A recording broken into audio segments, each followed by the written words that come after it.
जय हिंद।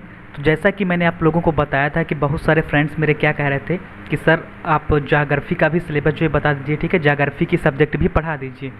तो यहाँ पे मैं जो है ज्योग्राफी का सबसे पहले सिलेबस लाया हूँ। जैसा कि मैं हर बार बताता हूँ कि कोई भी सब्जेक्ट पढ़ने से पहले आपको उसका सिलेबस पता होना चाहिए, जिससे कि आप उस जो है सब्जेक्ट में अच्छे से अच्छे अंक प्राप्त कर सकेंगे। क्योंकि आपको सिलेबस पता होगा कि हमको क्या क्या पढ़ना है, कौन कौन से टॉपिक्स पढ़ने हैं, तभी आप जो है उस विषय में अच्छा कर पाएंगे, ठीक है, बेहतर कर पाएंगे।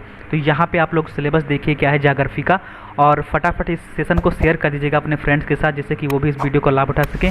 आप लोग जो है शेयर कर दीजिए करिए, ठीक है, जिससे कि यहाँ पे वो भी इस वीडियो का लाभ उठा सकें। तो यहाँ पे देखते हैं कि प्रोग्राम जो है क्लास कौन सा है, सर्टिफिकेट बीए है, ठीक है। आपको पता होगा सर्टिफिकेट बीए इसलिए होता है क्योंकि जो फर्स्ट ईयर होता है, ठीक है, तो फर्स्ट ईयर का अगर आपको मार्कशीट मिलेगी तो वो सर्टिफिकेट होता है, और सेकेंड ईयर का डिप्लोमा होता है, और थर्ड ईयर में डिग्री मिलती है, ठीक है। ये चीज़ नहीं पता होगी तो इसका सेपरेट वीडियो अलग से वीडियो में बना दूंगा, तो वहाँ पे आप लोग इसको देख लीजिएगा। और आपका जो फर्स्ट ईयर है, ठीक है, सेकेंड सेमेस्टर है, यहाँ पे देख लीजिए सब्जेक्ट कौन सी है, ज्योग्राफी है, लेकिन कोर्स आपका कौन सा है, ह्यूमन ज्योग्राफी, ठीक है। इसके पहले जो आपका सेमेस्टर हुआ होगा फर्स्ट सेमेस्टर, उसमें आप लोग पढ़े होंगे, क्या पढ़े होंगे, फिजिकल ज्योग्राफी। लेकिन सेकेंड सेमेस्टर में आपको क्या पढ़ना है, ह्यूमन ज्योग्राफी, ठीक है, ह्यूमन के बारे में, मानव भूगोल इसे हिंदी में कहते हैं। तो मानव के बारे में आपको यहाँ पे अध्ययन करना है, और इसका कोर्स कोड क्या है, A110201T, ठीक है। ये आप लोग जानते होंगे, अगर आपकी बार एग्ज़ाम दिए होंगे तो वहाँ पे कोर्स कोड जो है भरने को आता होगा, ठीक है। तो ये चीज़ है।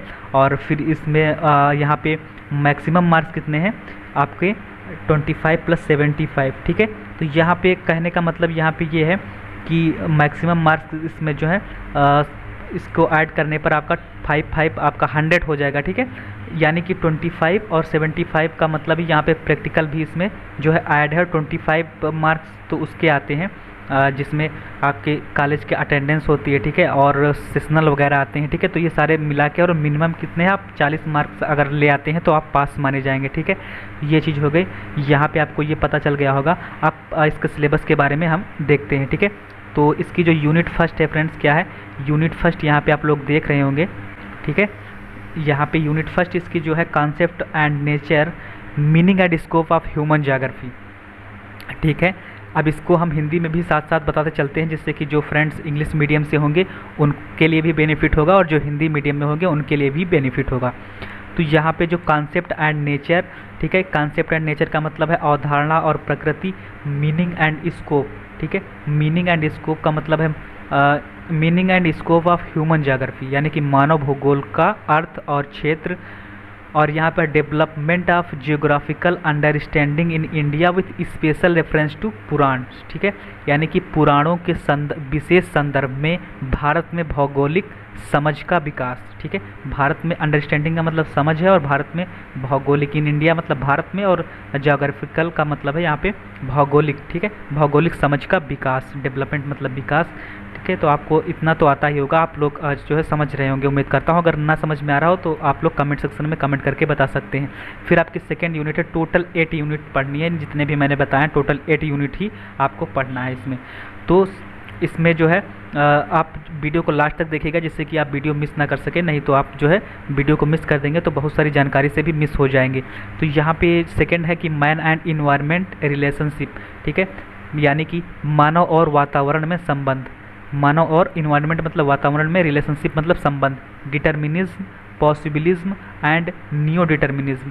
डिटर्मिनिज्म का मतलब होता है नियतिवाद, यानी कि एक प्रकार से कह सकते हैं कि मानव जो है, मानव के काम स्वतंत्र नहीं होते हैं, उसको डिटर्मिनिज्म कहते हैं, ठीक है। पॉसिबिलिज्म का मतलब है संभावनावाद, एंड नियो डिटर्मिनिज्म का मतलब है नवनियतिवाद, ठीक है। ये सब आपको पढ़ाया जाएगा।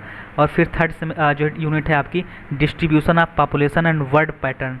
इसका मतलब है कि जनसंख्या और विश्व पैटर्न का वितरण, यानी कि पॉपुलेशन का मतलब जनसंख्या, और विश्व पैटर्न, वर्ल्ड पैटर्न, विश्व पैटर्न का डिस्ट्रीब्यूशन मतलब वितरण हो जाएगा, ठीक है, या फिर डिस्ट्रीब्यूशन वर्गीकरण कह सकते हैं, ठीक है। ग्लोबल माइग्रेशन, यहाँ पे ग्लोबल का मतलब होता है वैश्विक, और यहाँ पे माइग्रेशन का मतलब प्रवास।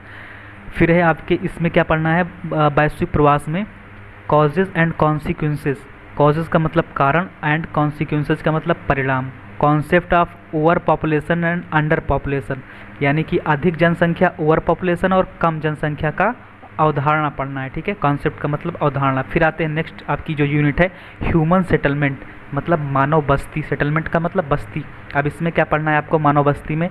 देखिए यहाँ पे ये जो आपकी सब्जेक्ट है वो ह्यूमन ज्योग्राफी है, तो यहाँ पे वो तो पक्का होगा ही कि आपको ह्यूमन के बारे में ही पढ़ना होगा, यानी कि मानव के बारे में, मानव क्या करता है, कैसे उस उत्पत्ति हुई, ठीक है, किस प्रकार से ओरिजिन का मतलब उत्पत्ति, टाइप्स का मतलब है टाइप्स प्रकार, ठीक है, कौन कौन से, रूरल होता है और अर्बन। रूरल का मतलब होता है ग्रामीण और अर्बन का मतलब होता है शहरी, ठीक है। बहुत सारे फ्रेंड्स यहाँ पे कंफ्यूज हो जाते हैं कि रूरल और अर्बन में कौन ग्रामीण कौन शहरी, तो यहाँ पे मैं ट्रिक से आपको बताना चाहूँगा कि अर्बन का मतलब अर्बन से आपको फीलिंग आ रही होगी अरब देश की, ठीक है। तो अरब देश के लोग जो है काफ़ी ज़्यादा संपन्न होते हैं और शहरी टाइप के होते हैं, काफ़ी ज़्यादा उनके पास पैसा होता है और वहाँ पे पेट्रोल की वजह से, और वो मतलब एक राजा की तरह जो है रहते हैं, ठीक है। तो अरब देश से आपको यहाँ पे पता चल रहा होगा अर्बन से कि ये शहरी है और रूरल जो है आपका ग्रामीण है, ठीक है।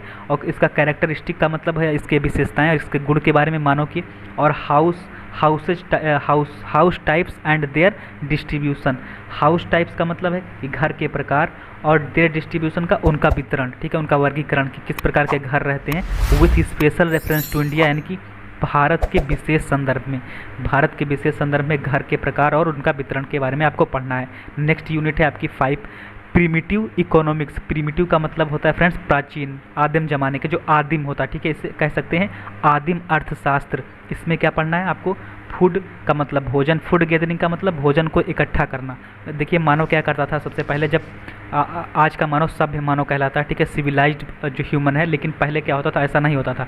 पहले जो है मानव खाना बदोश होता था, यानी कि केवल उसको खाने से मतलब था, बाकी किसी से भी मतलब नहीं था, ठीक है, किसी भी चीज़ से कोई मतलब नहीं था, केवल खाना मिल जाए, और जंगलों में निवास करता था, आदि मानव था, ठीक है। तो उसी प्रकार से था कि फूड मतलब है भोजन को इकट्ठा करता था, हंटिंग मतलब शिकार करता था, और पैस्टोरल हार्डिंग, पैस्टोरल हार्डिंग का मतलब यहाँ पे हो जाएगा आपका, पैस्टोरल का मतलब होता है देहाती, और हार्डिंग का मतलब होता है पशुपालन, ठीक है। तो देहाती पशुपालन, फिर फिशिंग का मतलब है मछली पकड़ना, लंबरिंग का मतलब है लकड़ी काटने वाला जो है काम होता है, ठीक है, लकड़ी काटता था।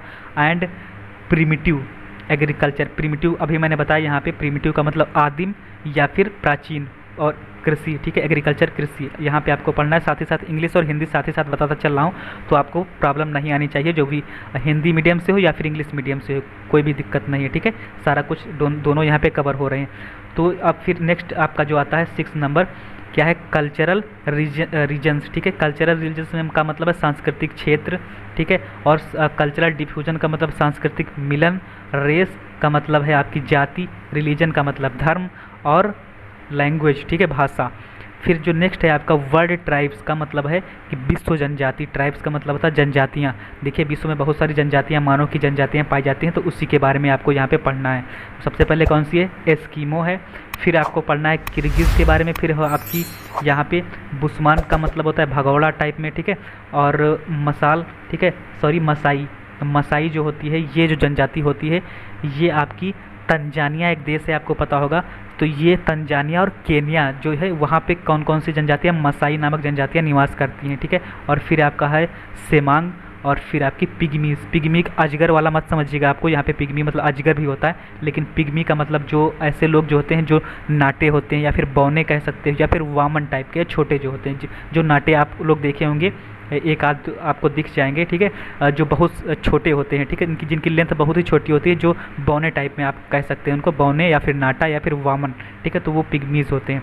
फिर यहाँ पे उनके बारे में भी पढ़ना है। फिर नेक्स्ट है आपका इस जो है सेकेंड सेमेस्टर में बीए की जो ज्योग्राफी सब्जेक्ट है, उसकी सेकेंड सेमेस्टर का लास्ट यूनिट आपकी कौन सी है? इंडियन ट्राइब्स, ठीक है। इंडियन ट्राइब्स का मतलब है मानव, अब उस ऊपर आपने पढ़ना विश्व जनजातियों के बारे में, फिर पढ़ेंगे आप भारतीय जनजातियों के बारे में। भारत में कौन कौन सी पाई जाती हैं? सबसे पहले भोटियाज है, यानी कि भोटिया, फिर है गद्दी, ठीक है, गद्दीज एक गद्दी आपकी जनजाति है, ठीक है। फिर है थारू और भील। भील कौन से होते हैं? जो ऐसे लोग जो जिनका घर कौन क्या होता था? जंगल होता था, जंगल में निवास करते थे, वो भील कहलाते थे, ठीक है। और तीर, धनुष तीर से वो जो है शिकार करते थे, ऐसे ही मतलब भील कहलाते थे। और फिर है गोंडी, ठीक है, गोंड, और फिर ये भी एक जनजाति है, गोंडी जनजाति। और फिर संथाल, और संथाल, और फिर हो जाएगी आपकी नागा। नागा जनजाति जो पूर्वी आप देखते हैं भारत में आप पाई जाती है सबसे ज़्यादा। तो उम्मीद करता हूँ कि आपको जो है इसका सिलेबस अच्छे से समझ में आया होगा। अगर सिलेबस आपको समझ में आया हो तो प्लीज़ वीडियो को लाइक कर दीजिएगा। चैनल पे नए आए हो तो चैनल को सब्सक्राइब कर लीजिएगा, बेल आइकन को प्रेस कर लीजिएगा, जिससे कि जो भी वीडियो अपलोड हो उसकी नोटिफिकेशन आपको सबसे पहले मिल सके और आप कोई भी वीडियो हमारा मिस ना कर सकें, ठीक है। और अगर आप वीडियो अच्छा लगा हो तो कमेंट सेक्शन में भी कमेंट करके बता सकते हैं कि वीडियो कैसा था। अगर ख़राब हो तो आपको बता सकते हैं कि क्या कमी थी वीडियो में, तो वो अगले वीडियो में वो चीज़ सुधारी जाएगी, ठीक है, उसमें इम्प्रूवमेंट लाया जाएगा। तो उम्मीद करता हूँ कि आपको ये सारी चीज़ें पसंद आई होंगी। अगर पसंद आई हो तो प्लीज़ इसको वीडियो को शेयर और लाइक कर दीजिए, ठीक है। तो आज के वीडियो में इतना ही, मिलते हैं नेक्स्ट वीडियो में। तब तक के लिए जय हिंद, जय Bharat, take care, bye bye, love you.